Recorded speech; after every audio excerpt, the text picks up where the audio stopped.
Selamat sejahtera dan salam Malaysia Madani. Kami dari kumpulan 6, Set 3, terdiri daripada Nur Insyirah, Tugas Hari, Hana Sabrina dan Aini Nadia akan membentangkan tugasan video kreatif modul 1.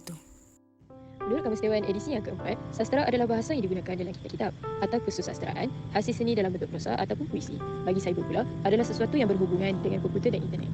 Manakala, sastra cyber merujuk kepada karya-karya yang diterbitkan dalam laman web secara dalam talian melalui media sosial. Sebagai contoh, Instagram, blog, WhatsApp, Facebook dan sebagainya. Selain itu, sekarang saya akan bincang tentang masalah kurangnya minat masyarakat, terutamanya golongan muda, bagi menghargai karya sastra. Pertama sekali, kekurangan promosi dan pendedahan tentang karya sastra. Pengajaran tentang karya sastra ini kurang terlibat dalam bidang kurikulum. Selain itu, ibu bapa juga sibuk bekerja sehingga tidak dapat memberi pendedaan seawal usia kanak-kanak. Selain itu, bahasa penuh diisi dengan bahasa klasik. Oleh itu, bahasa-bahasa tidak relevan dengan bahasa pada zaman kini. Sebagai contoh, bahasa Arab, bahasa Sanskrit dan bahasa Istani yang mengelirukan. Sebab itu, masyarakat tidak berminat dan malas untuk membuat penyelidikan semasa membaca karya sastra tersebut. Seterusnya, masalah ketiga adalah perkembangan teknologi dan hiburan dari masa ke semasa. Warga muda menghiburkan dirinya dengan permainan dalam talian, bukannya meluangkan masa bagi membaca dan memahami karya sastra tersebut. Oleh itu, masyarakat perlu membiasakan diri dengan karya sastra agar dapat menghayati keunikan karya ini.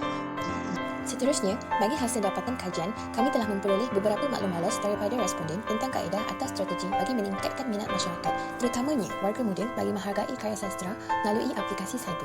Mari kita dengar apa kata responden.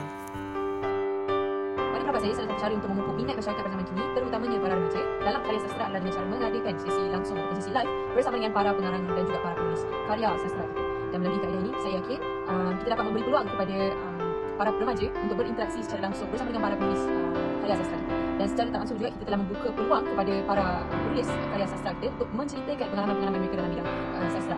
Dan hal ini secara tidak langsung saya yakin telah memberi impact sedikit sebanyak terhadap para remaja dalam menarik minat mereka untuk membaca karya sastra yang ada pada zaman ini. Dan juga secara tidak langsung juga boleh memupuk minat mereka untuk memulakan karya mereka tersendiri.